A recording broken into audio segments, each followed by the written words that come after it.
Nigeria bans export of Sheanuts used in beauty creams for 6 months. Wow. It said Nigeria announced a 6 month ban on the export of raw Sheanuts from which many beauty creams are made. The move is aimed at making the trade more lucrative as Nigeria is losing out by not producing much shea butter locally. Why not just grow more?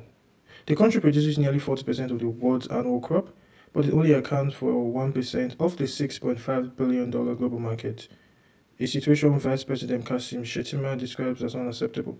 Personally, I don't rate that man very much, so if you describe something as unacceptable, I often, take a second look at it. If shea butter or shea nuts are this lucrative, how come it's still being grown by subsistence farming? So Nigeria's Agriculture Minister Abubakar Kyari has said that the West African nation produces about 350 tons a year, with nearly 25% of that disappearing over the borders in unregulated informal trade. So your borders are so porous that you're already losing 25% of your production. Then somehow you believe that a ban on the exports is going to work. So sometimes this is what our politicians like to do. They'll just come up with money, make announcements, sound brave, sound tough, but they're actually weak on action, extremely weak on action. Like, how are you going to enforce this ban? Nigeria, former President Buhari once placed a ban on imported rice. Literally, if you go to the market every single day, you will get imported rice to buy in the market. Like, what was the point of it? Nigerians had to pay more for both local and imported rice.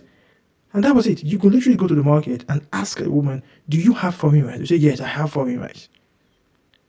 You know your customs are extremely corrupt. You know your border patrols are extremely corrupt. You will enforce this, you announce these bans, create some sort of arbitrage economy whereby these officials that are supposed to enforce your ban collect bribes from people trying to smuggle it into the country. They are enriching themselves. You, the government, is losing revenue because you've placed a ban on importation of that product, and yet the aim is defeated. What you're banning still gets into the market. Government loses revenue.